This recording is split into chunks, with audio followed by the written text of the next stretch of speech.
Welcome into the Fantasy Football Diagnostics Podcast, where we provide you with your weekly diagnosis of everything fantasy football.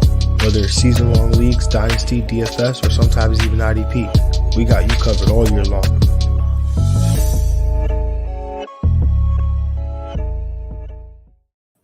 Let's do it. Let's get to it. Welcome into the Fantasy Football Diagnostics Podcast. And of course, as always, I'm your host, John June. And as always, got my guy with me, Greg Penniman, a.k.a. Yes, sir. Greg, yes, sir. What's good? Not much, man. Grinding, working on his fantasy football season. Like, we got a draft tomorrow. Excited for that. Got it coming at the third spot. So this is a little good practice for us to talk about running backs so we can have a game plan for ourselves, give the people a game plan for, doing these running backs. Probably the most, shallow position, definitely, for fantasy, I believe. Yeah, it definitely gets tough. The coin term running back dead zone comes up a lot when you talk about those mid-tier running backs. Facts, so we're gonna be getting into all of it today. We obviously it's our positional breakdowns. We already did the quarterback position. If you are watching on YouTube, then obviously you saw that episode, or you could be listening on Apple Podcasts, Spotify, Google Play, many podcast platforms we are available on. And of course, we are also live on YouTube and yes, sir, Twitter and Twitch. So if you obviously like what you see, if you then just hit subscribe, hit the notification bell, make sure you follow the show at FF Diagnostics so you can see when we're live. We're there on Twitter and Instagram. So definitely want to check that out and get plugged in so you can tap into the show when we're on 4 times a week. But today we're covering running backs, positional breakdowns, top 12s, discuss our top 3s, busts, sleepers, breakouts, my guys, and as always, if time permits, usually does, some ADP game. So, before we jump into that, just want to talk about a little bit of the news. Jaylen Reagor traded from the Philadelphia Eagles. I had to bring it up to the Minnesota Vikings. Yeah, man. I just feel bad for Jaylen Reagor because, all he ever heard about in Philadelphia was, oh, man, we drafted you, the pick before Justin Jefferson. And, my man just can't escape Justin Jefferson. And even getting traded to his new team, he has to be teammates with them. So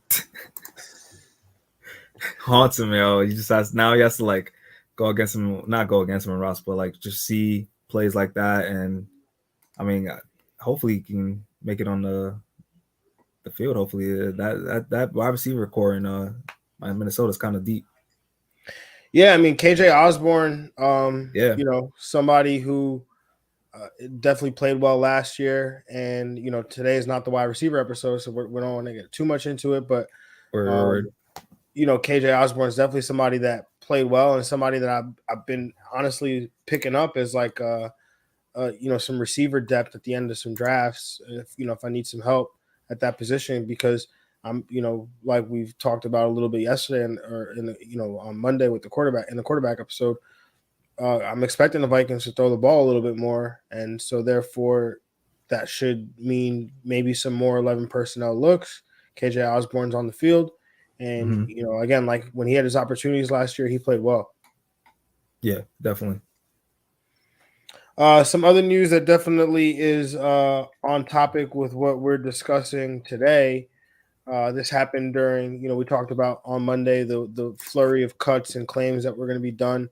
One of those transactions that occurred was the release of veteran running back Marlon Mack, who was cut from the Houston Texans, which, prompted everyone to, scream from the mountains, Damian Pierce season.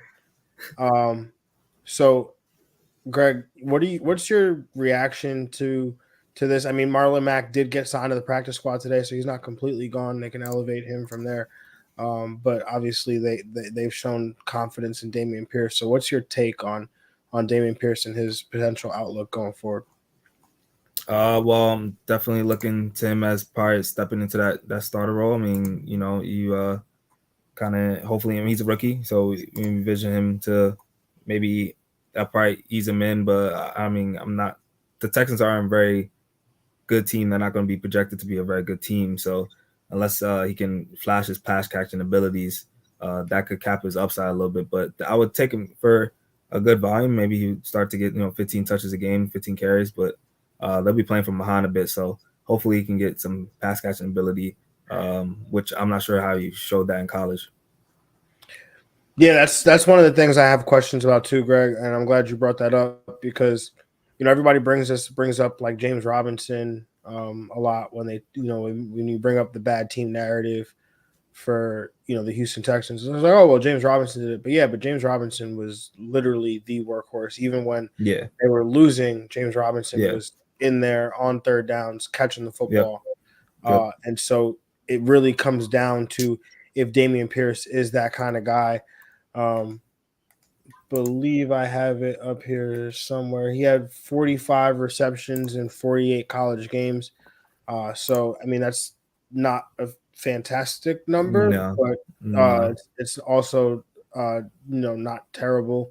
yeah, He again catch the ball 45 times, so he has some ability. I don't know how many targets that was, but he Rex Burkhead is still present in that backfield, right? So it kind of makes you believe that there's a possibility that Rex Burkhead will still continue to play that role. That's something that he's done at a high level. yeah, for sure. And so, Damian Pierce is not somebody I think that we end up talking about much today, just based on the show notes. But, he's somebody who I feel like with this hype could potentially be overdrafted because his Like a cost, yeah, like he was a value when you were getting him in the 9th, 10th, 11th round, right? Like when there was those camp alerts that's like, oh, hey, Damian Pierce looks like the best running back on the Texans. And, before he had even really played a preseason game. Now you take in the consideration the fact that Marlon Mack is rid of this roster, of the active roster, then this price is, just could potentially shoot up into where you're taking Damian Pierce in the running back dead zone, right? And it's like some of the things that you talked about, with the pass catching and the playing for a bad football team. Those things come into play now as you're deciding to pick him over maybe some other established running backs. yeah, for sure. Those are great points. All right, let's get into the business, man. Talking about the running back position. Obviously, we have to recap for the top 12 in fantasy points per game for last year. We're gonna do fantasy points per game, because that's more indicative. I feel like of the impacts that some of these running backs had. But number one, it was, believe it or not, Derrick Henry. Number two, Oh man, yo, uh, beast, num- yo. number two, Jonathan Taylor. 3, Austin Eckler. 4, Leonard Fournette. 5, Christian McCaffrey. 6, Alvin Kamara. 7, Joe Mixon. 8, Najee Harris. 9, James Conner. 10, DeAndre Swift. Ooh, bless you. Thank you. 11, Dalvin Cook. And 12, Nick Chubb. So, and if you on the cusp, we're like Aaron Jones and Josh Jacobs, just missed the cut a little bit, but those guys were your top 12. And Greg, I think as we get into the running back breakdown and these these top threes, it's pretty evident that I think we might agree for at least 1 and 2. And so, for me, it is Jonathan Taylor. Yes, I don't sir. know who JT, else it could be. Uh, JT season. Yes, sir. enjoyed a breakout season in year 2. Rushed for a league leading 1,811 rushing yards, 18 rushing touchdowns. Also chipped in 40 receptions, 360 receiving yards, 2 additional touchdowns on 51 targets. He was the engine that made the Colts offense go. totaled 372 total touches. He was also the engine for fantasy teams as well, finishing as the top overall running back in PPR leagues, averaging 21.9 PPR points per game. Where JT excelled was those big plays. He led the league in runs of 10 yards or more with 50, according to PFF. He also led all running backs in missed forced tackles, according to PFF. Don't expect the Colts game plan to change much with Matt Ryan. Do believe Taylor can benefit, though, from probably some better game script. Colts only won 9 games, missed out on the playoffs. This year, I'm projecting them to win that division, potentially get the 10-win mark. And so, yeah, he's my number one because he's got the best blend of talent, youth, opportunity, and situation of all these top running backs. Yeah, man, you got to go with JT. JT is just a beast among men. Like he broke out last year just doing what he had to do, over 1,800 yards, as you mentioned. And he did all this with under 20 touches a game, pretty much 20 carries a game.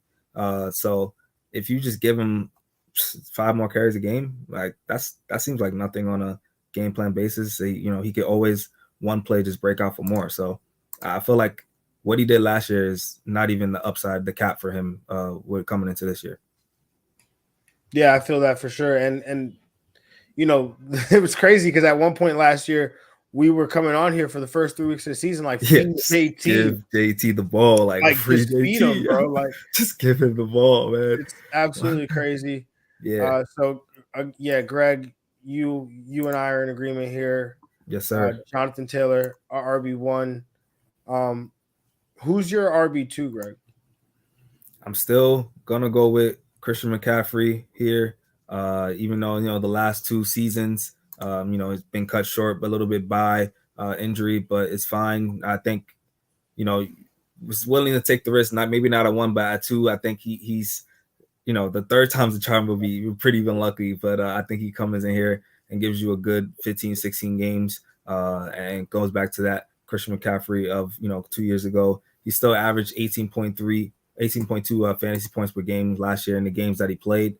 There's still no one. I mean, Trevor Hubbard, he's a decent running back. He did well in relief last year, but still not Christian McCaffrey. There's no reason why he shouldn't get close to 20 touches to 25 touches a game, which he was doing previously. And with Baker Mayfield, I think he's been with types of running backs that he can hand off the ball. He's been in a lot of running systems. He's also been in a lot of systems where he's passing the ball to the players like Kareem Hunt. So I think the receptions and the carries is going to come for Christian McCaffrey. He's going to be back to elite level. Yeah, I agree with that statement as well. Christian McCaffrey is also my RB2.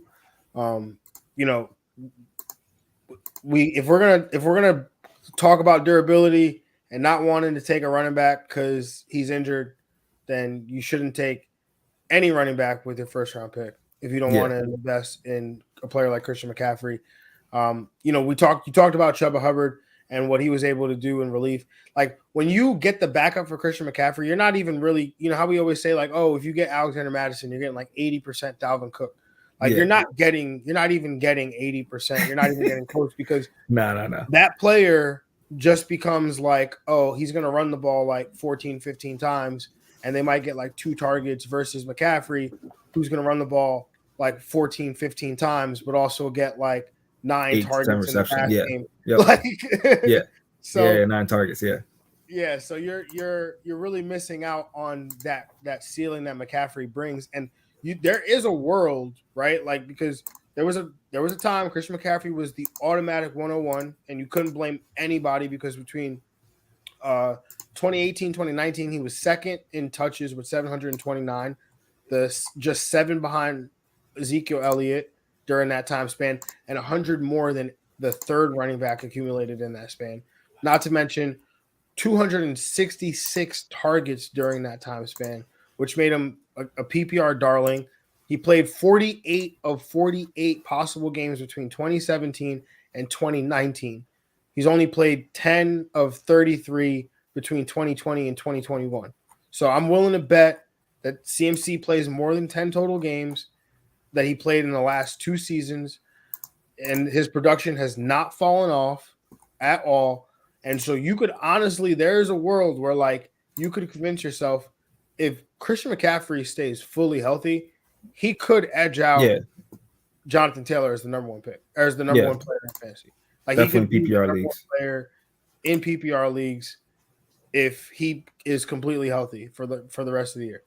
Because like you said, Baker Mayfield's not going to be. I mean, no matter who the court, you could go back to Cam Newton, whoever it was, they were going to check it down to Christian McCaffrey. That's free yardage right there. So, I definitely think we're in agreement there.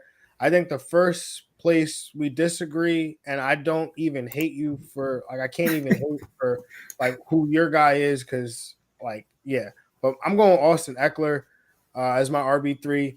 He had a breakout season in 2021, second in total PPR points, averaging 21.5 PPR points per game. He played the Alvin Kamara role in the Joe Lombardi offense to a T. Total 206 rush attempts for 911 rushing yards, had 12 touchdowns on the ground, added 94 targets for 70 receptions, 647 receiving yards, and 8 touchdown receptions. Thrived as a pass game weapon for the Los Angeles Chargers and has Justin Herbert obviously throwing the rock to him, so that helps. 20 touchdowns, definitely going to be hard for him to repeat. It definitely helps that he's attached to a Justin Herbert-led offense, so I definitely want a piece of that, especially the PPR aspect makes him a safe week-to-week option, more consistent option. The elephant in the room is the fact that the Chargers have been spending multiple resources to try to find a capable backup and potential running mate for Austin Eckler. It's just that every guy that they've brought in has not been basically up to snuff to be able to do it. But recently, just as of this morning and last night, the LA Chargers did sign Sony Michel. So that does bring in a capable backup. I know Joshua Kelly's been playing well as well. So, but this does bring a capable backup in here and somebody that can, for a guy Eckler who's often banged up, he played 16 to 17 games last year, so it's pretty good for him. But he will miss some time, as most running backs do. Maybe the Chargers look to find a capable running mate to help save him a little bit, but that's my RB3, Greg. I don't know. What say you? I love that. I love Austin Eckler. He's my RB4. So, I mean, I have him right up there. Sony Michel, whoever they bring up. Joshua Kelly has been a name in beat writers' mouths forever. And he does nothing during the season. Sony Michel may still a couple goal line touchdowns, but I think that doesn't really cap Austin Eckler as much because he's still a PPR machine. And Sony Michel's never been a guy that's like catching passes day in and day out. So, I like Austin Eckler. But now my number 3 definitely is King Henry, the volume king. There's no one getting the ball more than this man. Even though he's got hurt. They really wore him to the ground last year. I still don't think that would affect him too much. He got a ridiculous 27.4 carries last year a game. That in the games that he played, that's crazy. Like that's the volume we want for JT. Derrick Henry gets every game. And it's guaranteed. And there's Mike Vrabel still the coach, so I'm pretty sure he's going to run through Derrick Henry, give him close to 25 carries a game, and he'll get his maybe 4 receptions a game, maybe 2 or 3. But there's always a big play happening for Derrick Henry potential as well. I'm just here for the volume, really. Like volume is king, man. That's all I gotta say. Yeah, most definitely. Derrick Henry, do not hate that you have him as your RB3. I mean, you could make a case that he should be the RB1, honestly. Yeah, absolutely. He was, based off his points per game last year. He played 8 games, and he still had the most average points per game. And he was the leader in rushing for like every time they showed the leader each week. He was still the leader for a long time. Yeah, I think he still finished top 3. It took JT a hot minute to catch him. Yeah, it was like, bro, he hadn't played for weeks. It was like 8 weeks. He had like 900 rushing. I was like, oh, he's gonna hit 2,000 again. Like it was absurd. Yeah. Greg, why don't you list your top 12 out for the people real quick? So at number 4, I do have Austin Eckler. Then after that, Dalvin Cook, Najee Harris, Alvin Kamara, DeAndre Swift, Joe Mixon, my man Javonte Williams, and then Leonard Fournette. And at 12, I have Aaron Jones. Okay, nice. Mine's going to be a little bit different. Like we said, JT McCaffrey 1 and 2. My 3 is Austin Eckler. My 4 is DeAndre Swift. 5, Dalvin Cook. 6, Alvin Kamara. 7, Derrick Henry. 8, Najee Harris. 9, Aaron Jones. 10, Joe Mixon. 11, Saquon Barkley. And 12, Nick Chubb. The Derrick Henry just sliding. Oh man, first Patty, now Derrick Henry. Yo, this is crazy. Bro, it's 7. It's just a PPR thing for me. That's really what it is. Like I'm just. It doesn't matter. I know it seems like it doesn't matter. Like every season, I go through the same thing. Like every season, I know. The season comes, and I'm like, damn, I wish I had more Derrick Henry. He had 20 targets last year. Like I wish I had 31 the year before. Oh man. No, I mean he's actually trended up in targets every year. No, they're still pitiful though. I mean, yeah, but yeah. I mean, the thing is like when you have Derrick Henry and you are watching him get the ball 30 times, like it's the most glorious thing. Like it really is. It's it like really is. It is the nicest thing in fantasy that you could experience because you're just like, okay, I don't have to like he's like a running back and a half almost, right? Like there's no more workhorses, nobody's getting that kind of work anymore. So having Derrick Henry is like having a running back and a half in your in your running back slot. Yeah, for sure. All right, so Greg, why don't you go through? Actually, I guess I'll start this one because you did quarterbacks. You weren't doing quarterbacks. You went first with this, so I'll put my head on the chopping block first and give my running back bust. And that for me is going to be James Conner. Conner had a fantastic season. He finished again the RB9 last year in PPR points per game. He reached career highs in games played, total touchdowns, scored 18 on the year. Not a small feat by any means, but that's kind of part of the reason, or that is part of the reason that I'm scared off of James Conner because he was dependent on those touchdowns. Of the 55 running backs that scored at least 100 PPR points in 2021, James Conner was second in fantasy points that came as a result of a touchdown. 42% of his fantasy points came as the result of a touchdown. To help put that in perspective, Jonathan Taylor, who led the league in touchdowns, had 20 of them. Only 32% of his total fantasy points came from his 20 touchdowns. The average running back in this 55 running back sample size had their touchdowns account for just 23% of their total fantasy points. So James Conner, along with Damian Harris, were the outliers in this situation. But even James Conner, at least Damian Harris, he ran for over 900 rushing yards. James Conner ran for about 700. The same 55 running backs scored a touchdown at a rate of just one touchdown for every 129 rushing yards. James Conner scored at a rate of one touchdown for every 50 rushing yards. Based on his yardage total, should have probably scored closer to 5.8 touchdowns as opposed to the 15 rushing touchdowns that he scored. Easily the biggest overachiever in this department. And again, I don't want to, I know players aren't injury prone, but some players, tend to like have a history with injuries. And one of those is James Conner. So there is a world where he doesn't come through at his RB15 price tag. And that's it. Yeah, I totally agree with that. I mean, he's definitely a name I was thinking about. Just because touchdown dependency is tough to repeat year in and year out. That's just how it is in the NFL and how it is in fantasy. So unless he's getting, some yardages and catching passes, then it'd be hard to sustain that again. Yeah, definitely. Greg, who's your running back bust this year? I'm going with a guy that's going a little bit lower than him.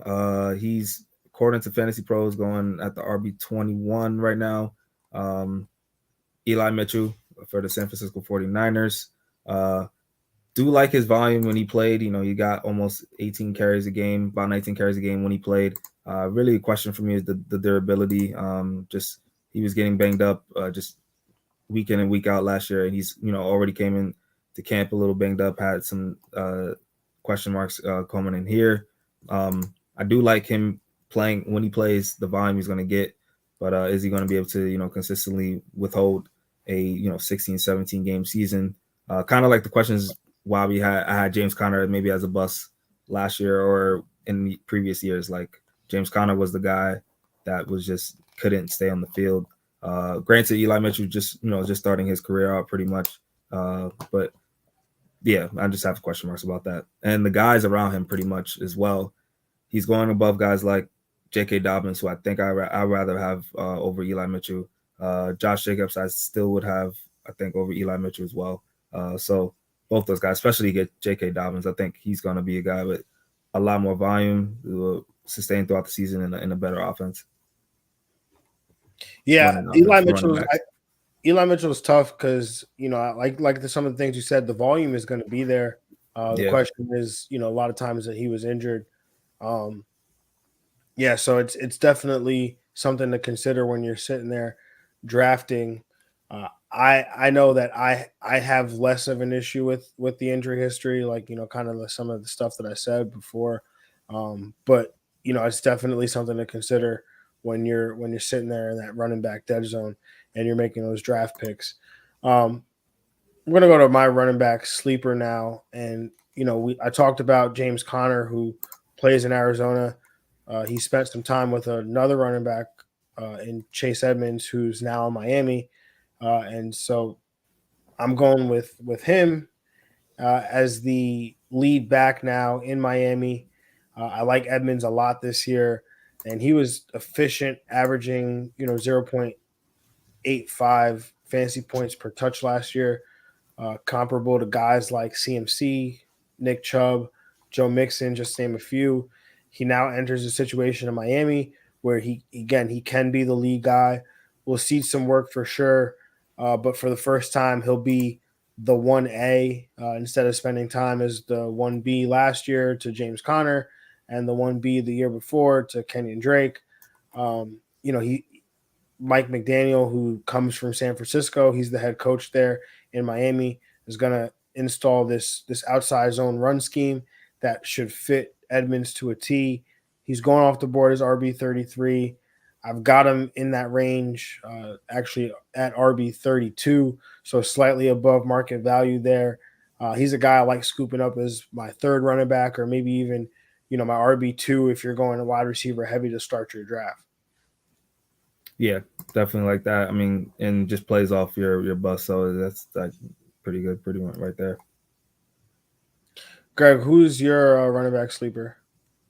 I'm going with Ramondre Stevenson from the New England Patriots. Last year, he did decent as the backup role for Damian Harris, kind of like 50-50 at times, 60-40 maybe Ramondre, because a lot of times Damian Harris would lead the game with injury. I was a guy that rostered both last year, so it was tough, seeing Damian Harris leave within the first quarter, and you got Ramondre Stevenson on the bench, and then he scores like maybe 2 touchdowns in the game, but got 10 to 15 carries last year, but I think that will increase this year. And a question mark for Damian Harris is also another durability question mark as well. So I think he can be where he's going around that RB33 range or 34 range. Guys around him like Damian Pierce, we talked about. I'd rather have Ramondre Stevenson. I think his role is more secure than that, and he's ability to catch passes as well. Got 18 targets last year, but maybe that can bump up this year. I think he's gonna be a guy that takes that second year leap. I like this one a lot when I saw this, because he was somebody that I definitely considered for this spot as well. I agree with everything you said. He's got this. I mean, there's already been talks with James White retiring that Ramondre Stevenson is going to take over the James White role in the pass game, and that's a great, Yeah, role to have. Not saying that absolutely. they're just going to give him all of James White's targets and target him like 60, 70 times, but this is a guy that is going to be playing on some third downs. He's a big back. He's like 230 pounds, so he can play on first and second down. He can play on the goal line and is a short yardage back. So he's pretty much like a Damian Harris injury away from Yeah, being. You're not saying that we ever want to wish injury on anybody, but this is the game that we're playing. He's the Damian Harris injury away from being the lead running back for the New England Patriots and like yeah, a workhorse running back for the New England Patriots. So that's something that's definitely valuable. So I definitely agree with what you said. yeah.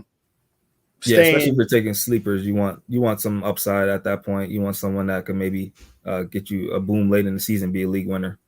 absolutely, and I think Ramondre can definitely be that for sure. I mean, I don't think it even takes an injury. I just think it takes him Yeah, just playing better than Damian right, Harris, which I think he right. can actually do. Yeah, Moving on to the running back breakouts and going with Brees Hall. It's just yes, again, sir. if you've listened to the show before and similar to quarterback, I usually have an archetype, and at the running back position, give me those rookie running backs, the ones entering a situation where they got high draft capital. 2019 it was David Montgomery. That one didn't work out too well. 2020 was Jonathan Taylor. That one worked out pretty well. 2021 Najee Harris.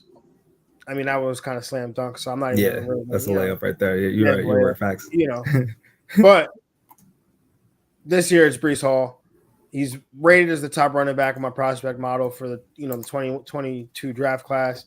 Profiles very similar to Jonathan Taylor as a prospect in terms of athleticism, breakout age, draft capital, and like Jonathan Taylor, had he been drafted in the first round, which by the way, the Jets were trying to get into position to take him in the first round.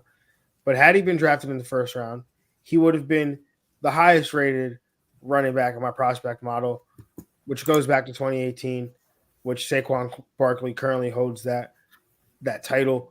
Brees Hall gets an opportunity here with the Jets team that will lean on its run game. He's also very good as a receiver out of the backfield. We talked about Damian Pierce and his 45 receptions in 48 games. Well, Brees Hall had 82 receptions in 36 games at Iowa State. He will probably start out slow as he adjusts, but eventually I think his talent takes over. He's a guy that I would load up on. I'd load up on other running backs as well if I'm going to take him, invest a high pick in him, just for that slow start that I anticipate. Or if I don't draft him, maybe I look to buy him from other teams in my league. Because again, Michael Carter has not given up the starting spot. I mean, I think he will eventually at some point, but Brees Hall is too talented to not be involved in this offense early and often. I've got him down as my RB16 on the year. Confident as the year goes on that he'll start to put up some big time weeks. Yeah, that his draft capital. I mean, the Jets I don't think would have went for him if they didn't think didn't want to give him opportunity. So he's definitely gonna get that to start. And yeah, he's star in college, so I think he's got definitely some good moments he's gonna happen this year. Greg, I sense a recurring theme here with your next two picks, but who's your running back breakout? Running back breakout, going with Travis Etienne.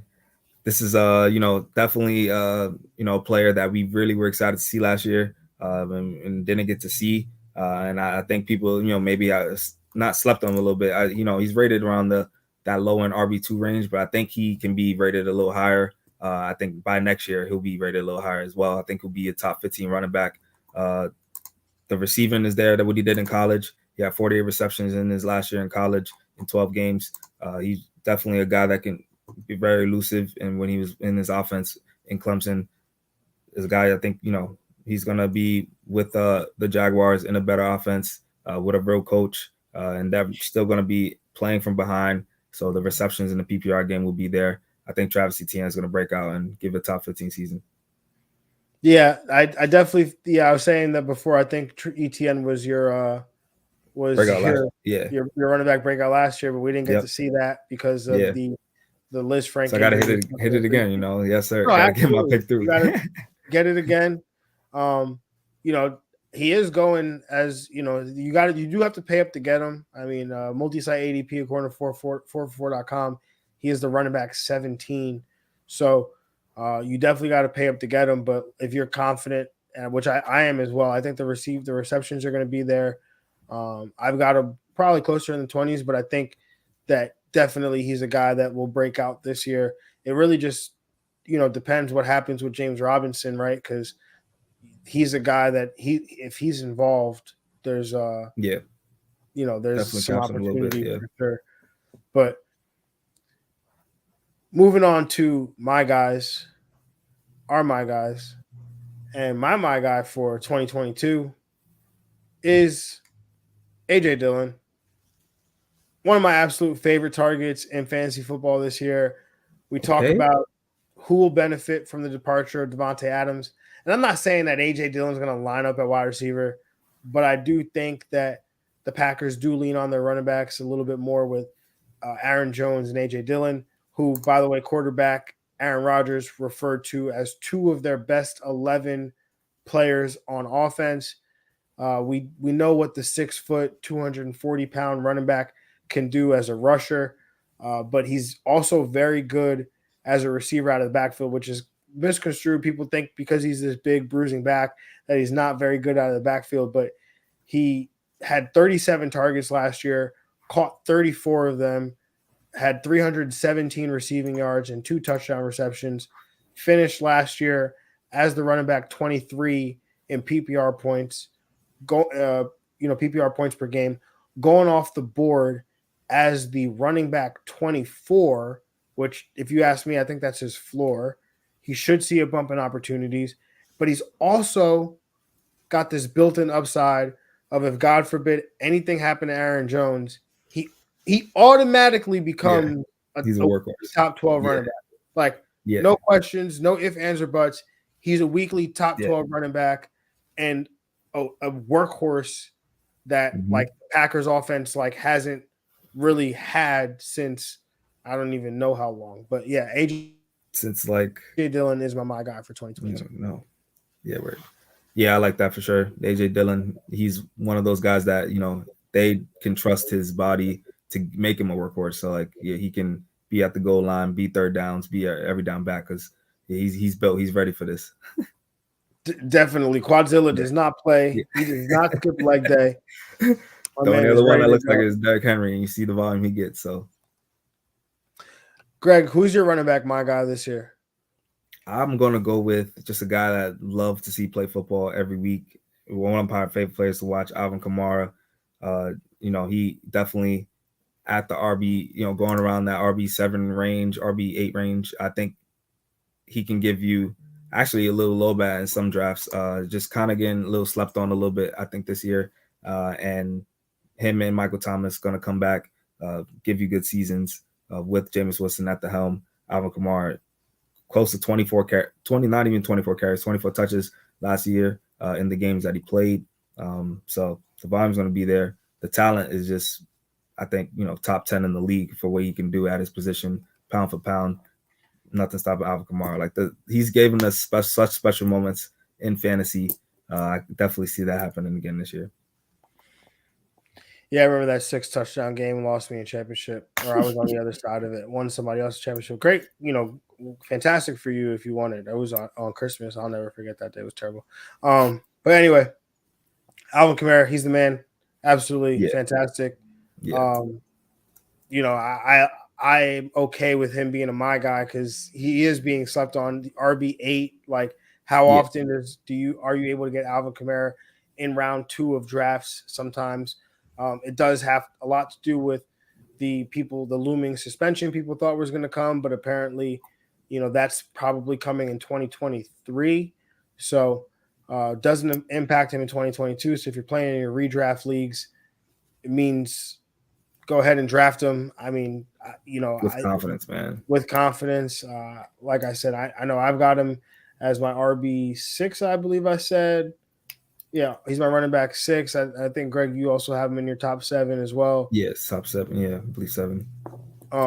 So, definitely a guy that, we like to target. And yeah, it just really comes down to, him being on the football field, and we know he's one of the best players in football when he is on the field. So definitely scoop him up in drafts if you see him falling. Let's play some ADP game. And Greg, I'm going with 2 guys here who missed a chunk of last year. Cam Akers coming off the board as the RB19, as the pick 409. All coming off the Achilles injury, which he recovered from and was able to play at the end of the season through the playoffs and into the Super Bowl. Or J.K. Dobbins going off the board as the RB21, the 12th pick in the 4th round, faces an injury comeback of his own, coming off the torn ACL. That's tough, but I'm in love with J.K. Dobbins and what he could do in an offense that is just built to run the football. They're still a run-first team, one of the run-heaviest teams in the league. So I think the volume will be slightly there a little bit more. Both have question marks about their durability. So I mean, that's you're taking that out, and around this range, you're just taking the risk. But I would love to have J.K. Dobbins as my RB2, because that I think can give you RB1 value throughout the season. Yeah, when I wrote this up like two days ago, I was 100% confident. Like I'm taking J.K. Dobbins, like 100%. And then there was that video today of like J.K. Dobbins first it was like, oh, there's whispers J.K. Dobbins might not be ready for week 1, right? Then you're hearing like, oh, Mike Davis is going to get a lot of work in week 1. And then the Kenyon Drake gets cut, and immediately, less than a week later, he's signing with the Ravens. And then you're hearing more about JK might not be ready week 1. And then you're seeing there's video came out on Twitter today of JK Dobbins doing a drill and like limping away from it. So it's like I said, when I was doing this like 2 or 3 days ago, I was confident I would take JK Dobbins because Cam Akers is also dealing with some injuries of his own. Sean McVay came out and recently said that Cam Akers and Darrell Henderson are 1A and 1A, and that's the worst thing you need to hear. I mean, that's the life of a RB these days, but yeah, definitely. And I forget who I was listening to, forgive me, but somebody was saying how Sean McVay's really he's really changed his ways from, the old days where he would have the Todd Gurleys and he's just going to run them into the ground. And he really understands that maybe he's got to save these running backs and go to like more of a 2-back system. So to me, that makes Darrell Henderson a value and probably Cam Akers a little overdrafted. But if I have to take both of these guys at cost, I'm probably going to go with the guy I know is healthy, and that's Cam Akers because he's returned to practice recently. J.K. Dobbins seems to be for him to be limping around on a knee that he had surgically repaired this time last year, it like can't be good. So yeah, I'm gonna go Akers in that situation. Yeah, now that you're telling me all this information, I'm gonna still go with JK because he's gonna be my RB2, possibly RB3 flex. I'm not expecting him to be, if he's not ready week 1. I'm ready. I'm willing for him to get ready for like week 2, week 3, week 4, and then just rock out and just get a high clip of fantasy points per game. Yeah, I mean, it's definitely, again, like we always say, Definitely you got to draft to your strategy or to your mindset or whatever your personality is, right? Like, so if you want to take some risk, Greg's usually the risk averse one. I'm usually the one that wants to take the risk.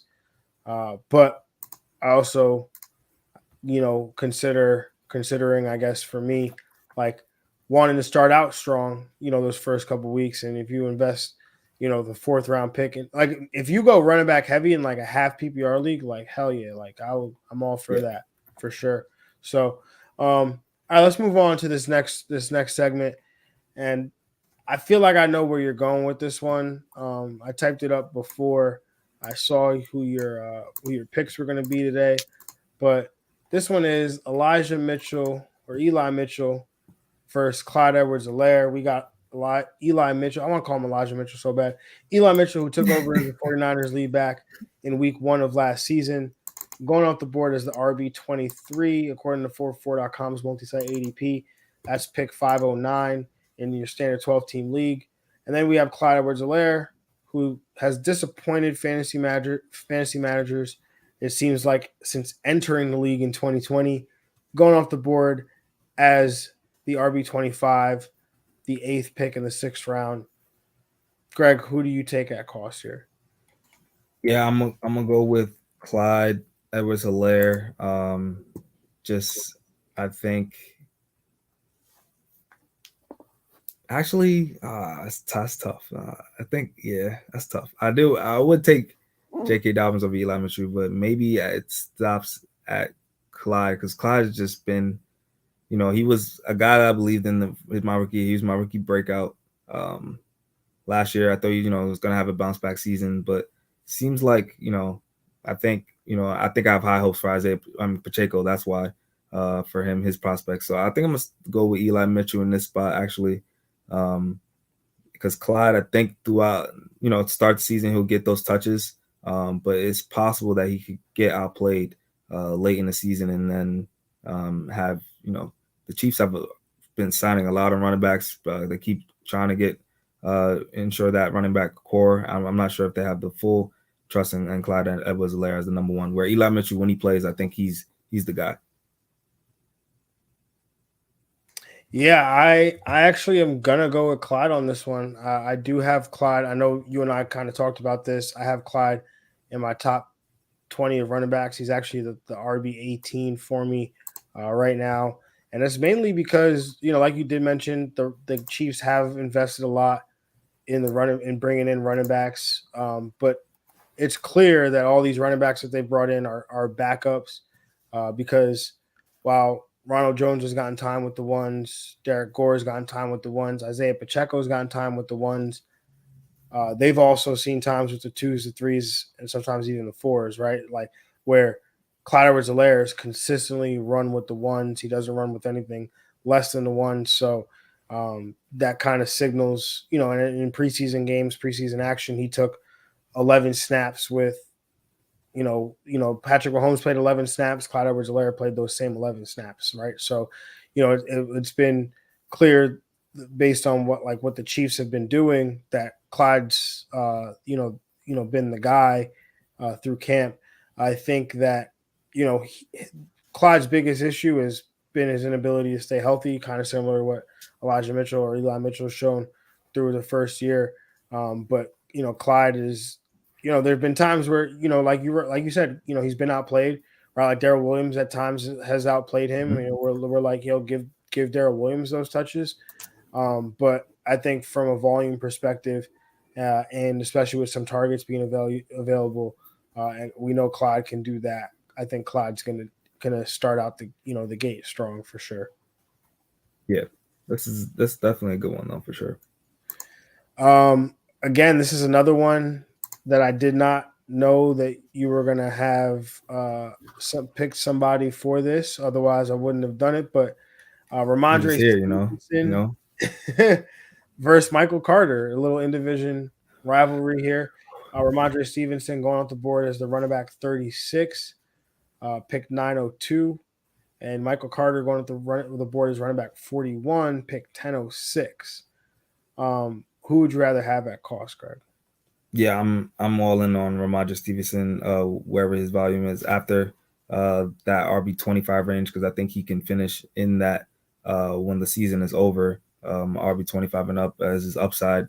Also, because now that I heard, that your breakout is Beast Hall, that just gives me more confidence in taking Ramondre Stevenson and maybe Michael Carter slipping a little bit and being where his cost is actually, outside the top 30 and top 35. So yeah, I'm gonna go with Ramondre Stevenson.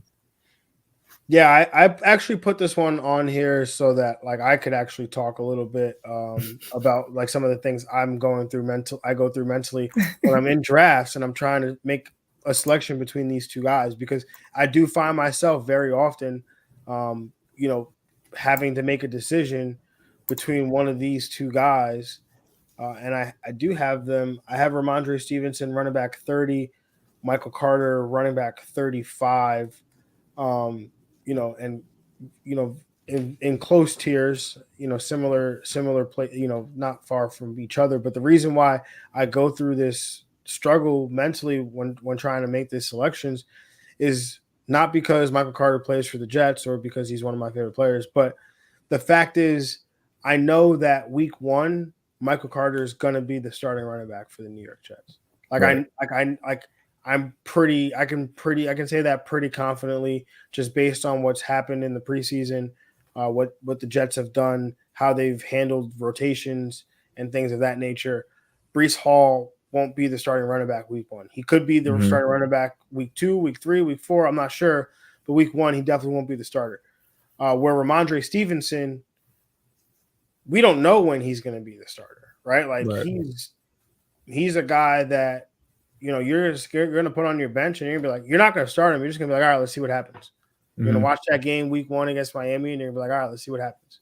Right. And then depending on that game, you're going to keep him, that'll signal to you whether you want to keep him on your roster or not. So to me, it really comes down to what my roster looks like at the moment that I'm making this selection, right? Like if I've already have like my running back position set, then Ramondre Stevenson, no questions asked, because icing on the cake. Yeah, that's upside right there. Yeah. But if I've gone, like maybe I've gone wide receiver heavy, or maybe I've gone a little hero RB, or zero RB even, and I know like, hey, I need a running back week 1 to start, just to stick in that slot, and then I'll I'm a good enough player to figure it out. Like I'll play waivers.